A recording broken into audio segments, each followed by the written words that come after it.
7 signs you may not live past 80, shocking but scientifically backed warnings. Have you ever caught yourself wondering, will I make it to 80? Not in a fearful way, but just honestly reflecting. Maybe it was after you climbed a set of stairs and felt unusually winded, or maybe a friend your age recently passed and it left you thinking about your own health. These thoughts aren't morbid, they're natural.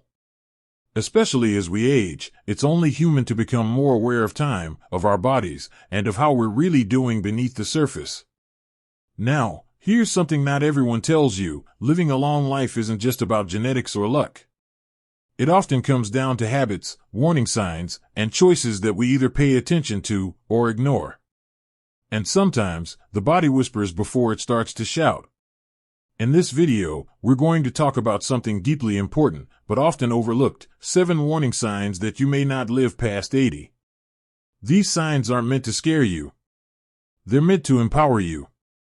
Because once you know what to look for, you can actually do something about it. So, grab a cup of tea, get comfortable, and let's have a heart-to-heart.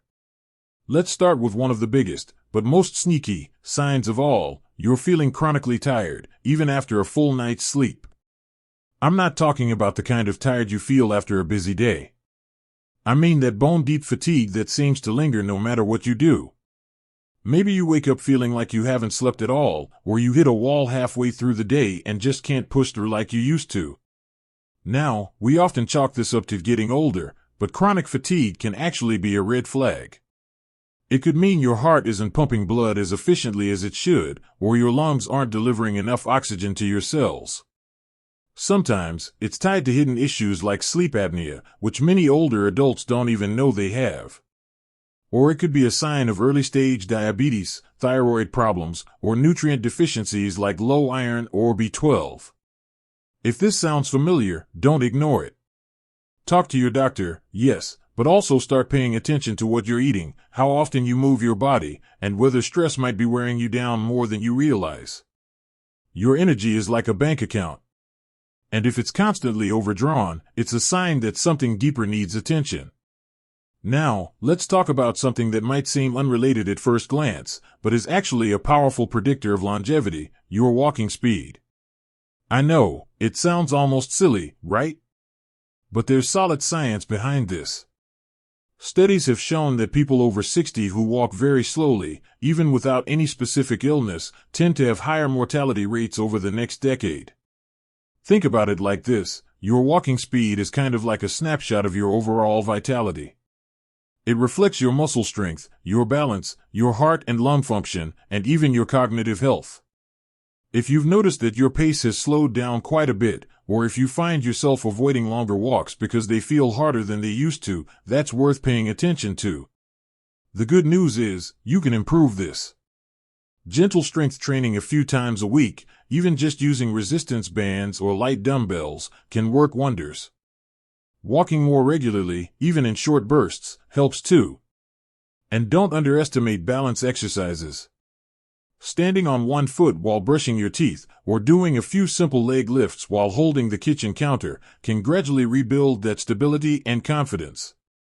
And speaking of confidence, that brings me to another sign that often hides in plain sight: you've become more socially withdrawn, even if just a little. Maybe you've stopped calling old friends, or you find yourself skipping community events you once enjoyed. Maybe you think, it's just too much effort, or I'm fine on my own. Now, let me be clear, there's nothing wrong with enjoying quiet time. But when isolation becomes the norm, it can silently chip away at your health. Social withdrawal has been linked to a higher risk of heart disease, depression, and even earlier death. It turns out, staying connected isn't just good for the soul, it's good for the body, too.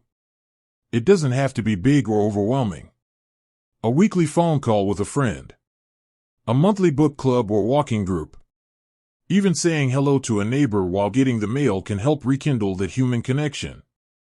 It's not about being the life of the party, it's about not drifting into a kind of invisible loneliness that your body quietly feels, even if your mind says you're okay. And here's something else: when we keep our social lives active, we keep our minds active too. It's a beautiful cycle. And let's face it, Life is just richer when we share it, even in small ways. So, we've talked about fatigue, slower walking, and social withdrawal, 3 signs that often go unnoticed but can quietly shape how long, and how well, we live.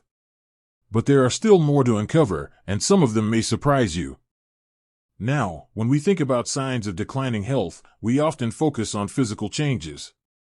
But there's one area that people don't talk about nearly enough, and that's your appetite. More specifically, if you've been losing interest in food, that could be a warning sign your body is waving like a little red flag. Of course, everyone has the occasional off day. Maybe you're just not in the mood for a full dinner, or your stomach feels a bit off.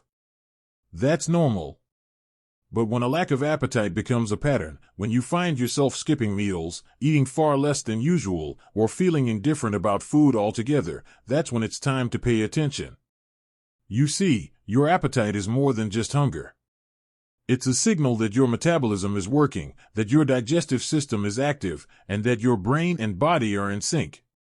When those signals start to fade, it could point to several underlying issues, anything from depression and chronic inflammation to early signs of dementia or even a more serious illness developing quietly. Malnutrition in older adults is surprisingly common, even among people who don't look underweight. And when you're not getting enough nutrients, everything slows down: your energy, your immune system, your muscle strength. You might not even notice it right away. But then, a small cold lingers for weeks. A minor fall takes longer to recover from. It all starts to add up. One helpful trick?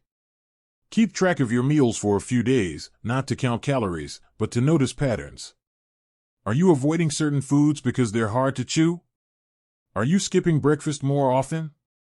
Sometimes, simple adjustments, like softer food options, flavor-boosting herbs, or eating smaller meals more frequently, can reignite your interest in eating. And don't underestimate the power of eating with others. Sharing a meal, even over a video call, often brings back that joy of food and turns it into something to look forward to again. Now, speaking of patterns, there's another one that might surprise you. You're sitting most of the day without even realizing it. And I know, you've probably heard this 1,000 times, sitting is the new smoking. But let's talk about what that really means, especially after 60. It's not just about being inactive, it's about what prolonged sitting actually does to your body, even if you exercise once in a while. Hours of sitting slows your circulation, weakens your leg muscles, increases insulin resistance, and puts pressure on your heart. Over time, it can raise your risk of heart disease, type 2 diabetes, and even certain cancers. And the scary part? You might feel fine while it's happening. You might be sitting while reading, watching TV, doing puzzles, or even scrolling through your phone. None of those are bad things, but if they add up to 8, 10, or even 12 hours of sitting in a day, your body starts to pay the price. But here's the empowering part. Breaking up those long sitting sessions with just a few minutes of light movement can dramatically reduce the risk. You don't have to run a marathon. Just stand up and stretch every half hour. Do a lap around the living room during commercials. March in place while brushing your teeth. These small movements keep your blood flowing, your muscles engaged, and your body gently reminded, hey, I'm still here. I'm still working. Even standing while talking on the phone or folding laundry counts. The goal isn't to become a gym rat, it's simply to avoid getting stuck in stillness. Because stillness, over time, becomes stagnation. And stagnation, well, that's not how we want to go out. Now, I want to share one more sign that often flies under the radar, because it doesn't always come with pain or warning. You're noticing changes in your memory or focus that feel more than just senior moments. Maybe it's forgetting appointments more often, repeating yourself in conversations, or feeling like your brain is foggy when trying to follow instructions or read a new article. It's true that some memory changes are a natural part of aging.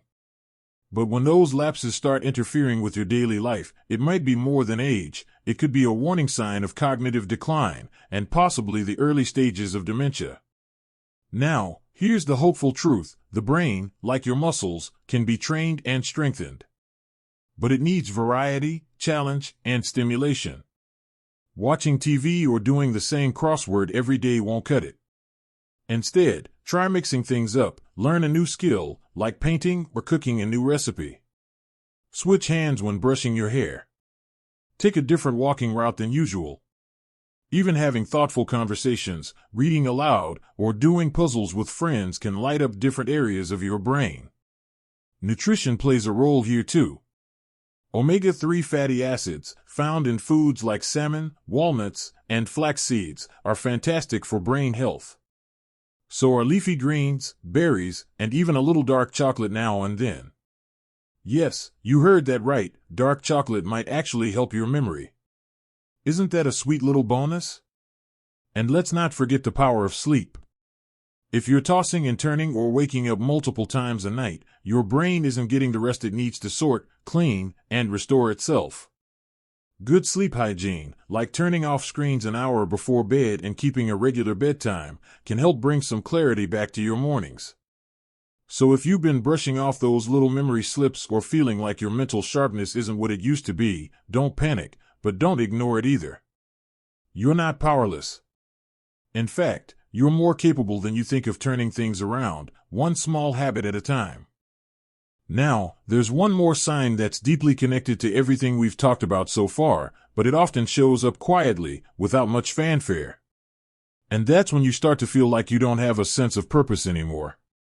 It might sound a little abstract, but it's actually a powerful predictor of long-term health, and yes, even longevity. Researchers have found again and again that people over 60 who feel they have a clear reason to get out of bed in the morning, whether it's a project, a passion, a person, or even just something they enjoy doing, tend to live longer, healthier lives. On the flip side, when that sense of purpose begins to fade, it can slowly affect your mental health, your immune system, and even how your body responds to illness or injury. You might feel more tired, less motivated, or disconnected from the world around you, even if nothing is obviously wrong. Sometimes it happens after retirement, when work used to give you structure and a daily rhythm. Or maybe your kids are grown, your home is quieter now, and the days feel slower. It can be a strange kind of emptiness that creeps in, especially if no one really talks about it. But here's the truth, purpose doesn't have to be big or dramatic. You don't need to start a nonprofit or write a book, unless you want to, of course. Purpose can be found in simple things. A daily walk where you notice the seasons changing. A pet that depends on you. A friend you call every Tuesday. A neighbor who looks forward to seeing you at the mailbox. One woman I know found joy in tending to a tiny garden on her balcony. Another started writing postcards to her grandchildren every month, little life stories, family memories, things she wished someone had told her when she was younger. That became her purpose, and it lit her up from the inside out. If you've been feeling adrift, that's okay. It doesn't mean anything's wrong with you, it just means your heart is asking for something new to hold on to. So take a moment to ask yourself, what gives my day meaning? Even if the answer is small, it matters. And from that small seed, something beautiful can grow. Now, there's one final sign I want to talk about, one that's a little more obvious, but often dismissed or hidden out of pride, frequent falls or balance issues. Maybe you've stumbled once or twice and caught yourself. Maybe you're using walls or furniture more than you used to. Or maybe you avoid certain movements altogether because you don't feel steady. Falls are actually one of the leading causes of serious injury and even early death after age 65. And yet, we rarely treat them with the seriousness they deserve. We say, "Oh, I'm just clumsy," or "the floor was slippery," and move on. But falls usually don't come out of nowhere. They're often the result of weak muscles, vision problems, poor circulation, or even medications that affect balance. The important thing to remember is that you're not helpless here. In fact, this is one of the most preventable risks out there. Simple exercises that build lower body strength, improve flexibility, and train your reflexes can make a huge difference. Things like gentle yoga, tai chi, or even just standing on one foot while holding onto a chair can start to rewire your balance system. And don't be afraid to talk to your doctor about a fall, even if it felt minor. It's not a sign of weakness. It's a sign of wisdom. Because the sooner you acknowledge it, the sooner you can make adjustments that protect your independence and confidence. Also, take a look around your living space. Are there loose rugs, cords, or slippery tiles that could be trip hazards?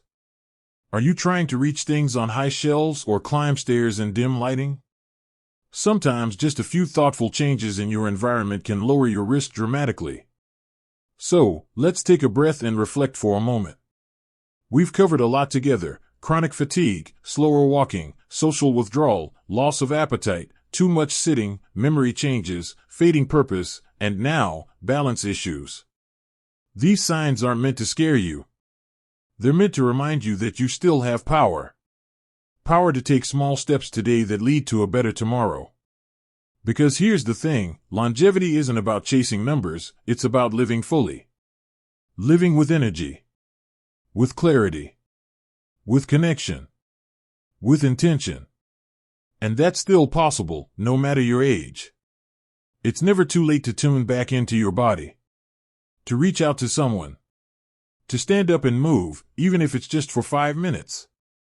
To eat something nourishing.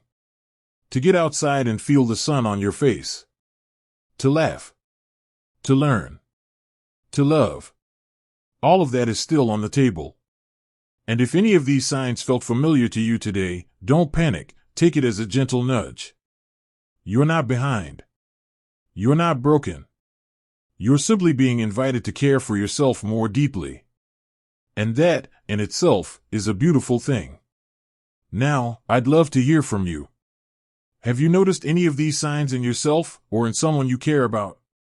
What's something small you've done recently that made you feel healthier, happier, or more alive? Share it in the comments below. Your story might inspire someone else more than you know. If this video helped you, please give it a thumbs up and subscribe for more encouraging content just like this. We've got so many helpful conversations ahead, and I'd love for you to be part of them. Remember, your best years aren't behind you. They're still unfolding, one choice, one step, one day at a time. Here's to living with heart, with strength, and with purpose at every age.